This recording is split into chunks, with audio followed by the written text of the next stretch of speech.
네, 오늘 정치권 이슈들은 서정욱, 조기현 변호사와 함께 자세하게 짚어보겠습니다. 어서 오십시오. 예, 안녕하세요. 네, 안녕하십니까. 국민의힘 전당대회 초반에 최대 변수로 꼽히고 있는 나경원 전 의원의 출마 여부, 많은 관심을 받고 있는 상황인데요. 나경원 전 의원이 저출산 고령화 사회위원회 부위원장직 사의 표명을 한 이후에 대통령실에서는 이것을 수용할지 여부를 밝히지 않은 상황이었습니다. 그런 가운데 나경원 전 의원이 오늘 서면으로 사직서를 제출했는데 이것은 좀 어떤 의미라고 봐야겠습니까? 이거는 이제 윤핵관들이 윤심을 팔아가지고 이게 출마를 아무리 막아도 나는 이제 출마를 하겠다, 반드시 출마한다 이런 이제 의지의 표현으로 보고요. 저는 이제 윤핵관들의 행태가 문제가 있는 게요. 네. 보십시오. 항상 저희 마음은 이제 천심이 민심이 제일 위에 있는 거예요. 그 다음에 두 번째가 당심이 있고 그 밑에 윤심이 있는 겁니다. 순서를 윤심, 그 위에 당심, 그 위에 민심이 있는 거예요. 민심은 천심입니다.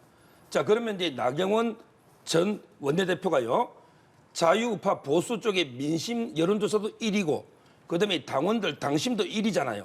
이걸 가지고 윤심을 팔아가지고 윤핵관들이 못 녹게 이렇게 압박하는 거는 이거는 이게 민심 당심을 저버리는 이런 행위입니다. 이번 전당대회는 누구든지 자유롭게 나와서 뜨겁게 경쟁하고 그리고 이제 쿨하게 서로 승복하고 그래서 이제 축제 무대가 되고 이래서 여당이 더 단단해지고 외연이 확장되는 이렇게 돼야 되잖아요. 이게 플러스 전대 아닙니까? 자, 그래서 저는 지금 이게 뭐 자꾸 누구는 못 녹게 압박을 하는 이 행태는 정말 이게 잘못된 행태다 이래 봅니다. 네. 조기현 변호사님께서는 어떻게 보십니까? 뭐 같은 의견인데요. 사실상 출마 선언이라고 볼 수 있을 것 같습니다. 물론 마지막 변수가 전혀 없는 건 아니지만 지금 나경원 부위원장으로서는 퇴로가 없는 상황이죠. 이미 해촉과 사실상 동일한 상황이 계속되고 있었기 때문에 저출산 고령사회 부위원장직을 계속 수행하기는 어려울 겁니다. 더군다나 주요 정책 발표한 부분에 대해서 대통령이 직접 반박하고 비판한 상황에서 그 직을 다시 수행한다는 어렵기 때문에 사직할 수밖에 없고 다만 이제 대통령 비서실장에게 문자로 보낸 것이 공식적인 절차는 아니었기 때문에 이제 사직서를 제출한 건데 공식적인 출마 준비를 하고 있는 게 아닌가 보여지고요. 네. 정치인 나경원이 살기 위해서는 다른 선택지가 없다고 봅니다. 만약에 지금 이제 정부직을 다시 들어가는 것도 쉽지 않고 대통령과의 신뢰관계도 어느 정도 흔들렸다고 보면 결국에 당에서 입지를 찾을 수밖에 없는데 출마 외에 다른 선택지는 없어 보입니다. 예, 대통령실의 이제 사직서 수리 여부가 아무래도 출마 결정에도 좀 영향을 줄 텐데 윤 대통령이 이제 내일부터 해외 순방 일정이 있기 때문에 나 전 의원의 사직서를 어떻게 처리할지에 좀 관심이 모아지는 것 같습니다. 뭐 사직서는 이제 수리하고 말고 재량해가 아니에요. 그냥 이게 사직하면 평양 감사도 자기가 하기 싫으면 이게 안 하는 겁니다. 사직서 내면 이게 그냥 수리해야 될 의무 기속행위입니다. 그리고 이제 어차피 나경원 전 대표는 이게 지금 민간인입니다. 공무원이 아니에요. 공무원은 이제 사표내도 징계 혐의가 있을 때 수리 안 하면 이게 뭐 징계가 된다든지 이런 게 있지만 나경원 전 대표는 이게 이미 민간인이에요. 그 부위원장 자리가. 따라서 이제 사직서 수리는 큰 의미는 없다. 그리고 이게 수리는 해야 된다고 보고 의미는 전혀 없다. 저는 이제 이렇게 보는 거고요. 그래서 저는 제가 보기에 나경원 전 대표가 출마를 합니다. 다만 이제 시기는 이제 윤 대통령이 외국 순방 갔다 와서 그리고 이제 설 연휴 전에 한 21일쯤 있잖아요. 이때 출마 선언할 걸로 예상이 돼요. 왜 그러냐면 이게 대통령이 순방 중인데 너무 출마 선언을 해버리면 대통령실하고 이제 정면 충돌하는 이런 게 모양새가 좀 서로 부담스럽거든요. 따라서 이제 지금은 자명으로 잠시 있다가 대통령이 순방 외교 성과 끝나 돌아오시면 아마 그때 이제 출마 선언하는 걸로 설을 넘겨버리면 실기하는 겁니다. 설 밥상 민심이 중요하거든요. 따라서 저는 21일 전후에서 출마 선언할 걸로 예상합니다. 네, 서정욱 변호사께서는 나경원 전 의원이 윤석열 대통령 해외 순방 돌아오는 직후쯤에 출마 선언을 할 것이다 이렇게 전망을 해주셨는데 나경원 전 의원이 지금 계속해서 자맹을 하고 있는 상태 아니겠습니까? 이런 상황 속에서 오늘 SNS에 올린 글이 나는 결코 당신들이 진정으로 윤석열 대통령, 윤석열 정부의 성공을 위한다고 생각하지 않는다. 이런 글을 올리지 않았습니까? 네. 이건 어떤 좀 내용이라고 보십니까? 바로 이제 장제원 의원을 포함해서 핵심 이제 소위 윤핵관이라고 하는 분들 있잖아요. 네. 이분들을 이게 딱 저격한 거죠. 저도 이게 이분들이요 윤석열 대통령을 팔고는 있지만 성공이 아니라 봅니다. 결국은 이제 윤석열 대통령이 성공하려면요. 외연이 계속 확장돼야 됩니다. 네. 외연이. 예를 들어 이제 유승민은 이래서 안 되니까 못 나와. 그다음에 나경원 이래서 안 되니까 못 나와. 안철수는 이래서 안 되니까 못 나와. 그래서 이제 우리 김기현을 임명하겠다. 이러면 이게 그 후유증을 어떻게 감당합니까? 만약에 김기현을 노골적으로 밀다가 김기현 후보가 안 되면 그럼 이게 바로 레임덕 오는 거 아닙니까? 또 무리하게 김기현을 찍어가지고 원래 지지율이 꼴찌 2, 3%였죠. 원래는 유력 후보 중에서는. 근데 무리하게 대통령실이 밀어가지고 후보를 만들었다 칩시다. 그러면 이게 그 다음에 과연 이게 보수 전체가 통합되면서 총선을 어떻게 할 겁니까? 따라서 저는 이 윤핵관들의 행태는 잘못된 거다. 계속 이 그 정치적 외연을 축소하는 마이너스 전대를 하고 있다. 그래서 이게 나경원 의원이 이걸 지적한 거는 상당히 정확한 지적으로 봅니다. 예, 나 전 의원이 사의 표명 후 외부 행보를 이어가면서 계속해서 윤석열 정부의 성공을 위한다라는 표현을 여러 번 강조하고 있거든요. 그 의미는 좀 뭐라고 보십니까? 나경원 의원은 친윤 행보를 계속 해왔죠. 그리고 전당대회 당권 도전을 하기 위해서는 당연히 뭐 대통령을 지지하는 당내 민심을 얻어야 된다는 게 당연하고요. 그럼에도 불구하고 당내 이제 경쟁하는 친윤 의원들 사이에서는 나경원 의원을 비윤이라든가 반윤으로 분류해서 그쪽으로 모아놓음으로써 이제 당권 구도에서 유리한 위치를 점하려는 시도를 계속하지 않겠습니까? 이제 그런 여러 가지 사정을 고려하면 나경원 의원으로서는 지금 당장 자꾸 대통령실하고 부딪히는 모양새라든가 대통령실에서 어떤 언급이 나오는 게 상당히 부담스러울 겁니다. 다만 이제 대통령실에서도 이제 수습하는 국면으로 가서 어제 오늘 사이에는 뭐 대통령의 애정이 깊다라든지 뭐 당의 소중한 자산이라든지 하면서 수습하는 듯한 메시지를 내놨지만 이미 그 전에 내놨던 나경원 부위원장에 대한 비판 목소리를 보면 대통령의 마음이 그쪽은 아닌 것 같다는 메시지가 이미 당에 전달된 거 아닙니까? 그런 면에서 보면 나경원 부위원장이 매우 곤란한 상황이긴 한데 어찌됐든 친윤으로서 윤 대통령의 성공을 바라는 당심도 얻고 가야 되는데 경쟁하는 친윤 후보들이 이 배척하고 반윤 비윤으로 몰아가서 하는 이 분위기를 어떻게 수습할지에 대한 고민이 깊을 수밖에 없고요. 어쨌든 그럼에도 불구하고 어제 오늘 사이 여론조사에서도 2위인 그 김기현 그 의원과의 격차가 상당하기 때문에 이제 그런 부분들을 고려하면 여전히 출마의 어떤 방향성을 명확히 하면서 그런 당내 여론을 계속 지켜보고 있는 게 아닌가 이렇게 보여집니다. 네. 이런 가운데 김기현 의원의 휴대폰 메모에 나경원 미팅이라는 문구가 언론 카메라에 포착이 됐습니다. 김기현 의원은 이것이 자신의 계획을 써놓은 것이다 이렇게 밝히긴 했습니다만 일각에서는 김기현 의원이 나경원 전 의원을 만나서 당권 출마와 관련된 담판을 지으려고 하는 것 아니냐 뭐 이런 해석들도 나왔거든요. 이 부분은 어떻게 좀 보십니까? 뭐 제가 이제 그 추측이지만 이미 만났을 수 있다 봐요. 만나서 여러 번 담판을 짓지만 안 된 거고요. 앞으로도 이게 뭐 둘이 만나서요. 제가 보기에 담판이 될 가능성은 거의 없다. 네. 저는 이래 봅니다. 왜 그러냐면 이게 나경원 전 의원 입장에서는요. 결국은 이제 그 출마 안 하면 정치 생명이 끝납니다. 그다음에 그 출마해가지고 저도 정치 생명이 끝납니다. 유일하게 사는 길은 출마해서 이기는 거. 이거 하나밖에 없어요. 따라서 저는 뭐 김기현 의원 입장에서는 담판을 지어가지고 나경원 의원에게 주저앉히면 아무래도 이게 친윤표가 완전히 그 본인 쪽으로 결집이 되니까 그렇게 하고 싶겠지만 저는 나경원 전 대표가 안 만날 수도 있고 또 이게 만나도 단일화될 가능성은 거의 없다 이래 봅니다. 그리고 또 김기현 의원과 안철수 의원 같은 경우에도 계속해서 설전의 수위를 높여가고 있는 상황인데 각자 뭐 수도권 대표론과 이 김장 연대를 비판한 데 이어서 이번에는 안 의원이 김 의원을 겨냥해서 토착 외고 세계관을 비판했습니다. 그래서 김기현 의원도 터무니없는 프레임이다 이렇게 반박을 했는데 이 상황들은 좀 어떻게 보십니까? 뭐 민주당을 왜 국힘 당권 문제에 끌어들이는지 모르겠는데요.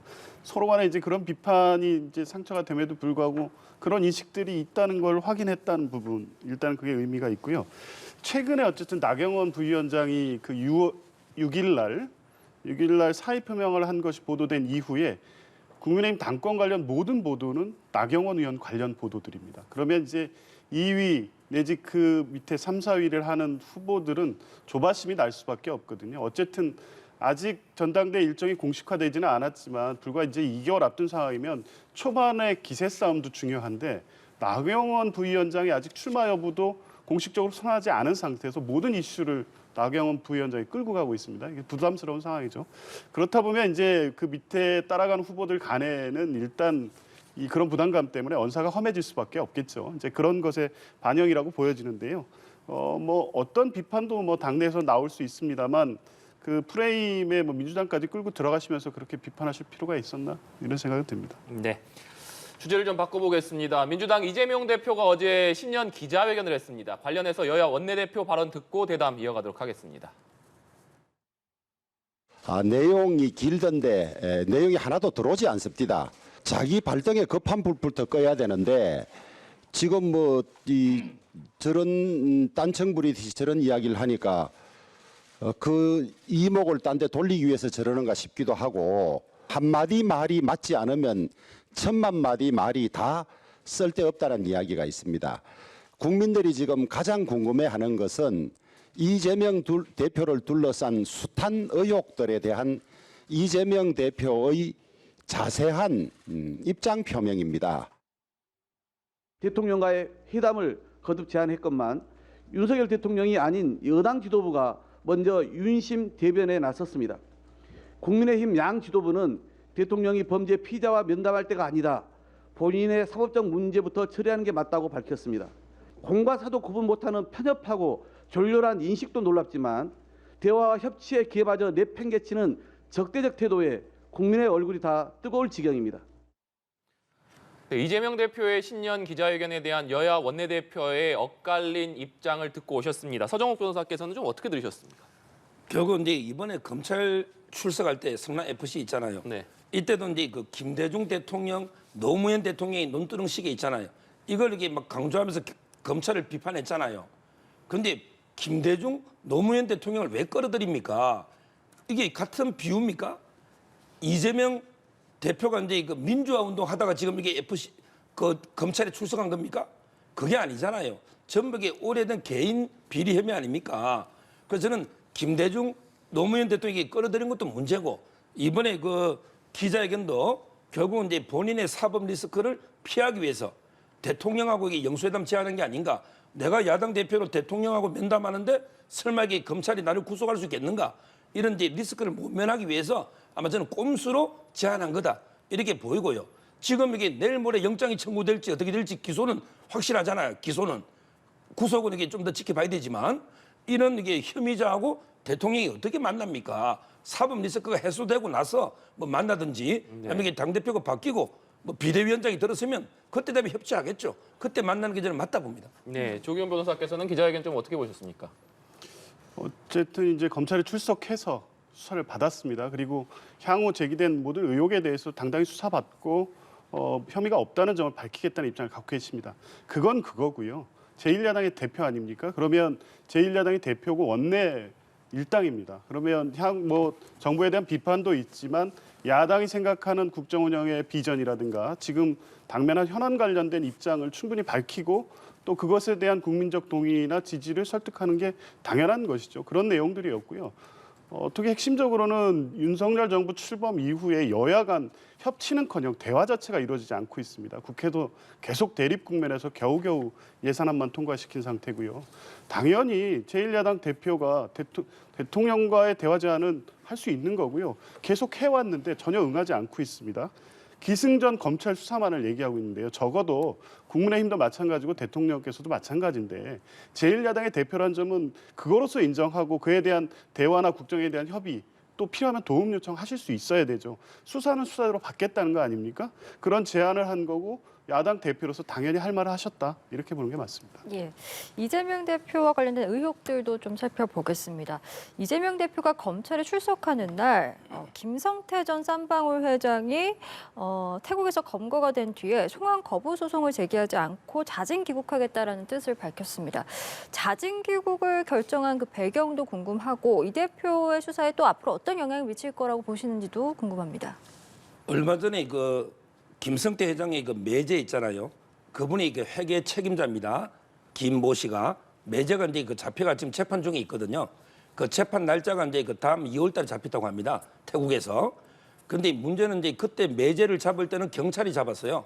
경찰이 잡다 보니까 이제 그 과연 이분이 바로 추방 대상 행정 처분의 대상인지 아니면 이게 범죄인 인도 재판인지 좀 논란이 있어서 그래서 재판 중에 있는데 문제는 어제 그 김성태 회장은요 이민국에서 잡은 거예요. 이민국에서 태국에 이 말은 이제 바로 그냥 이미 그 적색 수배도 돼 있고 비자가 이미 말소가 돼 있기 때문에 그냥 추방하면 되는 겁니다. 제가 보기에 어차피 재판으로 가도 오래 못 버텨요. 내지하고 틀립니다. 그리고 이게 가사 100번 양보해서 이게 뭐 인도 재판을 된다 하더라도 그러더라도 이게 그 몇 달 동안 고생만 하죠. 오히려 이게 태국의 교도소 시설이 열악합니다. 거기 이게 몇 달 동안 재판에 같이 있고 어차피 이게 최종적으로는 들어오게 됩니다. 잡혀오게. 그렇잖아요. 그런데 그 사이에 본인의 혐의만 커지고 우리 이게 기업 운영도 지금 주총 시즌에 어렵고 이러니까 이게 아무 실익이 없는 거죠. 재판해봤자 이게 6개월 내가 버텨봤자 아무 실익이 없다. 이럴 바에 차라리 빨리 귀국해서 소명할 건 하고 그다음에 인정할 건 인정하고 이런 이제 의도로 저는 들어왔다 이렇게 보이고요. 아마 이제 그 세 가지가 크게 문제될 거예요. 물론 이게 본인의 횡령 배임 이거는 뭐 당연히 또는 이렇게 공시에 이런 거 본인 비리는 당연히 있는 거고 결국은 이제 이재명 대표하고 관계돼서는 저는 세 가지 문제가 첫째는 이제 그 쌍방울 변호사비 대납 이걸 이게 과연 조사하는 이 부분의 진술 여기 하나 있고요. 그다음에 두 번째가 쌍방울이 그 북한의 안부수 아태엽 그래서 송금한 거 있잖아요. 이것도 이게 경기도 보조금도 일부 있으니까 과연 이게 이재명 대표는 관련이 없는가? 북한의 그 송금 있잖아요. 이런 부분을 이게 두 번째로 조사할 거고 세 번째는 이제 그 결국 쌍방울과 대장동이 다 연결돼 있어요. 왜냐하면 이게 김만배 씨가 자금을 은닉 그 도와준 게 쌍방울의 임원 최우양 씨 아닙니까? 지금 구속돼 있잖아요.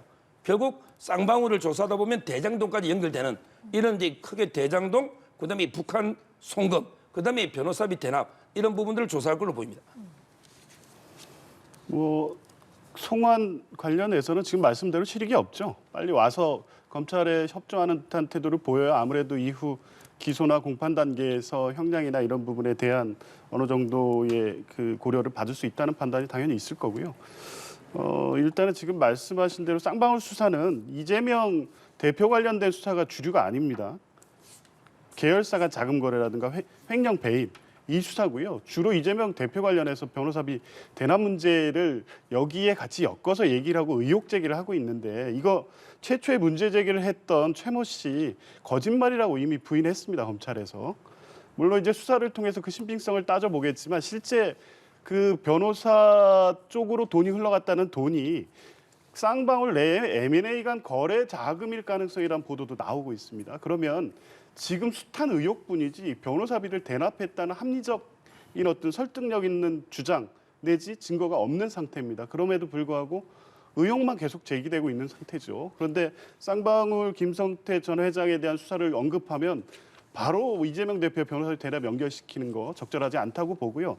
어쨌든 검찰은 그 부분을까지를 수사하겠다는 의지는 분명히 갖고 있을 것으로 봅니다만 와서 수사를 받는다고 해도 오히려 변호사비 대납 문제는 명확하게 혐의가 없다는 점이 드러나지 않을까 이렇게 예상해 봅니다. 네.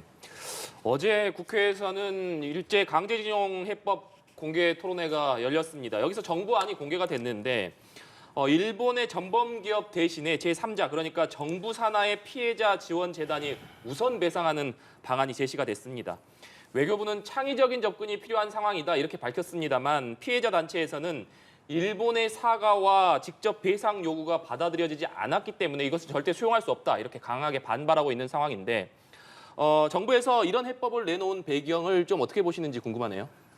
결국 이제 그 일본하고도요. 지금 이제 그 한미일 협력이 상당히 중요합니다.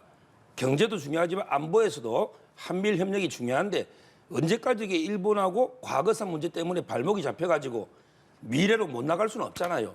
지금 이게 미래로 나가야 되는데 계속 이 발목을 잡고 있잖아요. 그래서 이게 어떻게든 한번 이제 한번 해결해 보자. 이런 이제 고육지책에서 놓은 거고요. 물론 이게 외교라는 게 가장 좋은 거야.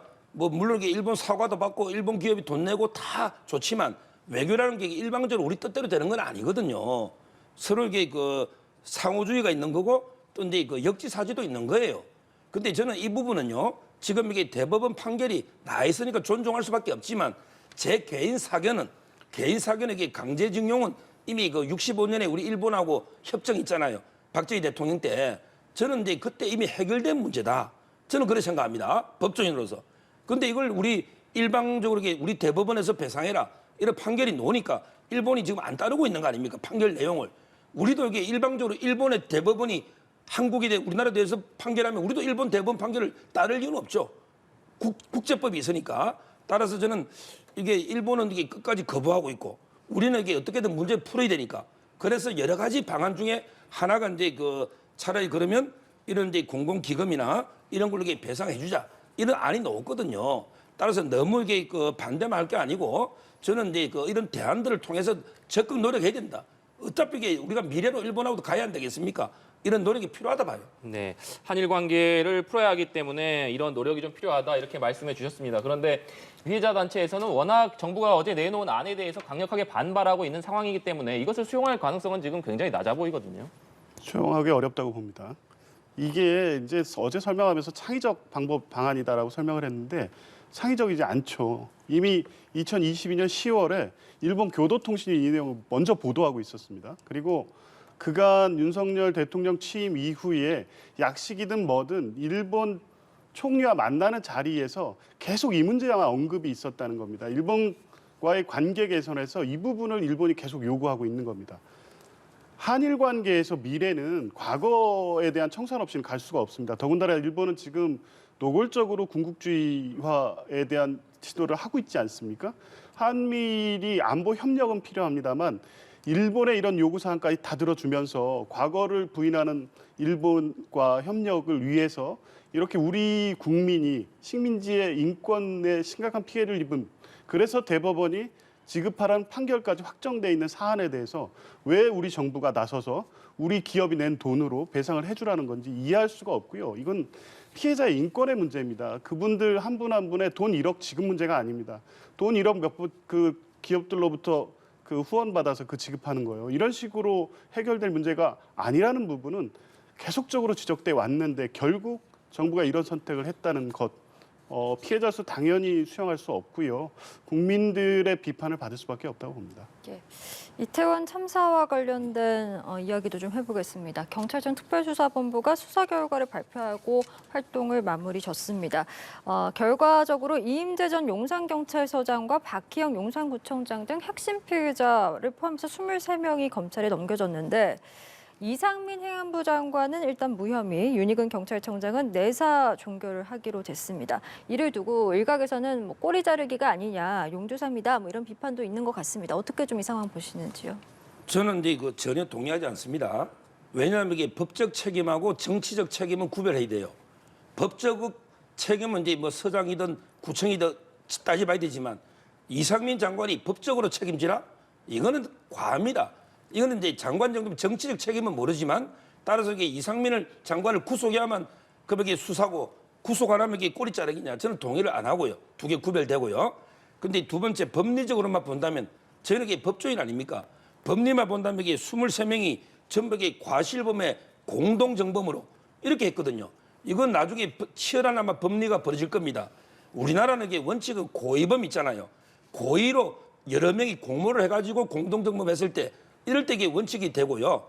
과실은 공동정범을 안 된다는 견해가 더 다수 견해고 우리 판례 중에 물론 인정한 것도 있죠. 근데 그런 경우도 범위를 좁혀야 돼요. 예를 들어 이제 여러 사람이 통나무를 메고 가다가 누군지 모르는데 이 통나무를 실수로 떨어뜨리가 밑에서 깔려 죽었다. 이럴 때는 여러 사람이 똑같이 통나무를 메고 가잖아요. 행위를 공동으로 한단 말이에요. 이런 경우는 과실의 공동점이 될 수 있고 또 대표적인 판례가 삼풍백화점 사건이죠.